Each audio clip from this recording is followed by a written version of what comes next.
あれはゴジラ。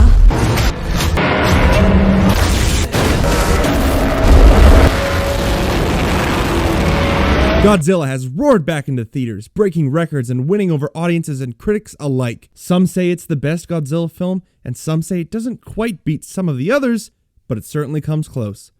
Well, thanks to everybody loving it so much that it became the highest grossing live-action Japanese film in international markets, they extended their theatrical run to another week and more theaters. So, I finally got to see it. And in IMAX no less, so it was even more epic. So here we're going to get to go over my thoughts on Toho's latest monster flick. Also, as an added bonus, some time ago I released a video of my ranking of every single Godzilla film, but I had not yet seen Minus One. So I ended it on a prediction of where I thought I might place it, based on nothing but word of mouth and trailers. So stick around until the end to see me finally complete that tier list. First of all, I want to talk about the theatrical experience. So here's my brief out-of-theater reaction to kind of get a feeling of what it's like for the first time viewing it. So I just got out of seeing Godzilla Minus One. Here we are outside the theater, sitting in my car, just chilling, ready to give some immediate, fresh thoughts about this experience of a movie. Oh my goodness. I was very happy to realize that there were other people crying around me. I could just constantly hear sniffling during lots of the movie. Oh my goodness. This is emotional. This is sad. It's beautiful. It's scary. Oh, like, whoa. The opening of the movie really just gets to it. It's incredible. Wow. It's breathtaking. The visual effects. Oh my goodness. It's amazing. It's hard to comprehend or to deal with what I've just watched because I was expecting it to be good, but man, it was so good. It was better than I could have ever hoped for. My goodness. If you like Godzilla, go watch it, you love it. If you like movies, go watch it, you love it. Like anything, just go watch it. It's amazing. Acting, cinematography, music, it's all beautiful. Story, oh my goodness, it's beautiful, and it's really actually scary, legitimately, and just some of the stuff that happens in it is like, oh my goodness, like you're building the tension, and I'm genuinely terrified, and I'm scared. I'm scared. I'm not gonna lie to you. And there you go. I apologize for my not very formulated thoughts, but I was in shock. This movie was absolutely insane. Also, worth noting, there will be spoilers from here on out. So, if you haven't seen the movie yet and, don't want it spoiled, here is your warning, along with a recommendation to go see it, because it is insane. Takashi Yamazaki has had a wide career in working with visual effects. In fact, he's worked on bringing Godzilla to life more than once before Minus One. First, in his 2007 film, Always, Sunset on 3rd Street 2, during a dream sequence. And second, on Godzilla the Ride, Giant Monsters Ultimate Battle in 2021. Yamazaki had been approached on making a Godzilla film years ago, but he said he didn't want to do it until he was confident that the technology was advanced enough to do it. Thanks to Shinji Higuchi and Hideaki Anno's work on Shin Godzilla, Yamazaki, having already tested the waters of CGI Godzilla before, has gained the confidence that he could pull off the visual effects for this movie. And let's just say, his faith was not misguided, because holy Goji does this film look incredible. Godzilla himself looks alive with all the details in his morphed skin, and all the scales and bumps on the surface look outstanding. His movements are breathtaking, and his interaction with the water when he's swimming, and in fact just with the world when he's on land, it's amazing. And it's not just Godzilla, it's so much of what you see. There's a lot of things done practically in the movie, but those cities and fields are pretty much all CGI to recreate Japan in the 1940s. The boats and mechanisms being used to defeat Godzilla, the plane, it's all fantastically done, outshining anything Japan has done before, and honestly, it outshines a lot of Hollywood movies as well. Especially knowing that the budget for Minus One was only $15 million US, compared to the countless multi-$100 million movies that look like absolute Not to discredit a lot of good-looking Hollywood movies, but you also can't deny a plethora of mediocre to awful CGI having plagued our eyes over the years. Not only is it the visual effects that are incredible, but also the cinematography is phenomenal. I'm just blown away by how good this movie looks. I'm also blown away by how intense this movie's sound is. Oh my goodness, if this isn't the loudest movie I've ever seen. And I saw Oppenheimer in IMAX too. The sound editing is some of the best I've experienced all year. If you thought Godzilla's roar was loud back in 2014, you ain't seen nothing yet. Or I guess you ain't heard nothing yet. Godzilla's roar in this movie is back to that scream of agony and rage, and this time it almost blows your eardrums with the intensity of its volume.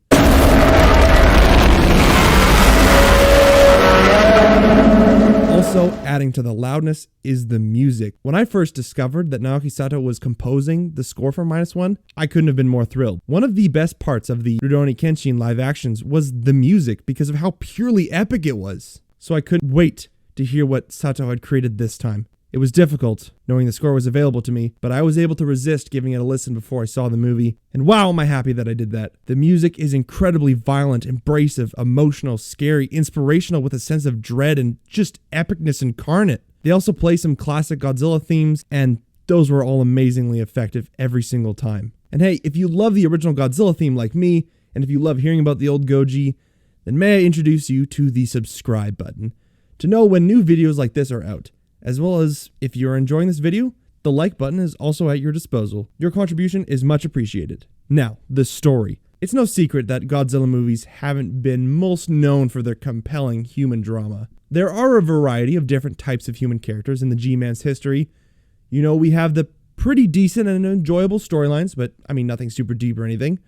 We've got the annoying and boring characters, and we have Shin Godzilla, which is completely different from anything else in the series. And then we also have that emotional core of the human drama at the center of the story. And with that last one, only a few Godzilla movies have really pulled it off. Most notably would be the original. But Godzilla Minus One truly blows all other human stories out of the water.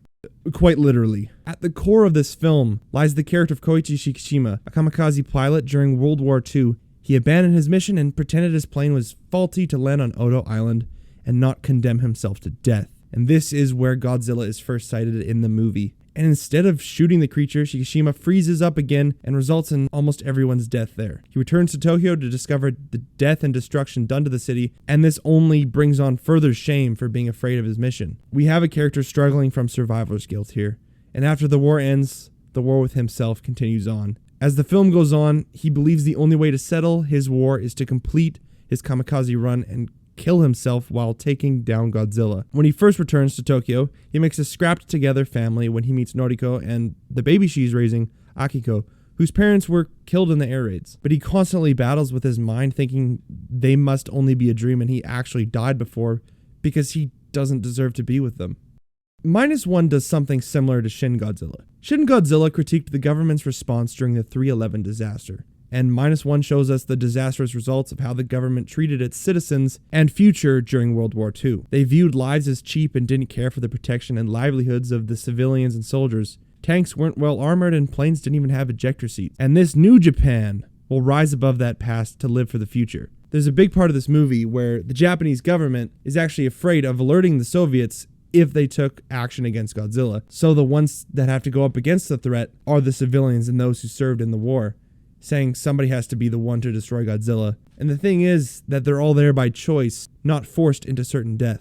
Tachibana, the only other survivor of the Oto Island encounter, tells Shikishima of the ejector seat in his plane, and telling him not to die for his past choices, but to live for the future. It feels as if he, on behalf of those on Oto Island, is giving Shikishima a blessing and forgiveness for what happened. It's an incredibly beautiful moment. The story is plenty dark, but there's also comedic moments sprinkled in extremely effectively. The acting across the board is outstanding, especially Shikishima played by Ryunosuke Kamiki.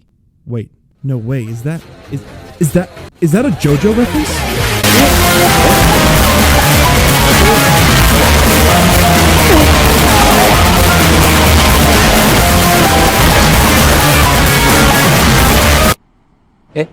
Anyway, I apologize for that. Apart from being a Godzilla movie, this is an excellent film just as a film. And I suppose with that, it's time we talk about the old Goji himself. In my ranking video, I said 1984 made Godzilla scary again. What I meant by that was it returned Godzilla to a scary and dark tone. I said Shin Godzilla is terrifying. What I meant by that was Shin Godzilla is a terrifying creature. The original Godzilla is dark, serious, and a frightening concept. However, never has a Godzilla movie legitimately scared me in my seat. Godzilla Minus One is genuinely scary. Really, I'm genuinely terrified of Godzilla in this movie. Right off the bat, the movie opens and Godzilla shows up really quickly in his pre-nuclear mutated self. Unfortunately, this was the only spoiler I had thanks to the Bandai toy. Thanks, guys. That was great. And the sequence was actually frightening. Not just intense, but it's scary. Am I being clear enough? Godzilla is not a passing creature only wanting release from this world. He's not a savior of the earth. He's not an anti-hero just fighting whoever shows up on his doorstep.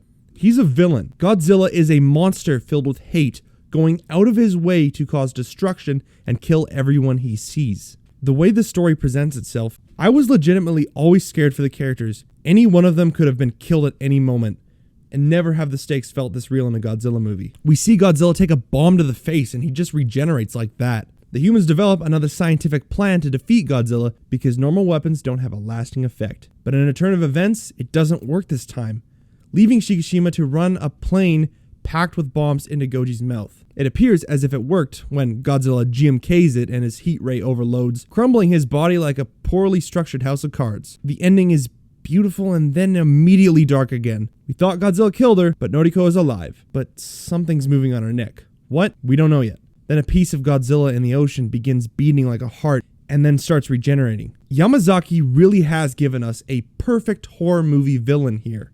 But did he give us the perfect Godzilla movie? Well, it's time to answer that very question by returning to the tier list. Now, if you don't remember, here's my initial prediction of where I thought that I would place -1. It looks like it's going to be emulating that spirit of the original. I honestly think it's going to go right there. It's either right there or right there. I'll let you know in a month if I was right in my assumption or if I was way off. Turns out I wasn't quite perfect, but I was pretty close. Godzilla Minus One is bound to go down in history as one of the greatest monster movies of all time. I mean, everything about the filmmaking is just incredible. The acting, the cinematography, the editing, the sound, the music, the visual effects, it's all incredibly done. Not only is Godzilla genuinely terrifying, but he's also connected on an emotional and story level to our main character. Now, not every Godzilla movie needs that, and some even shine by showcasing that emotional disconnect with Godzilla and the rest of the story. But the connection tying everything together here is -1's strength. So, where does it place? Well, I'm going to be honest, I do feel a little bad about where I'm going to put it, but let's just go through this. This is an extremely difficult choice, but we got to make it. All right. Shin Godzilla or -1.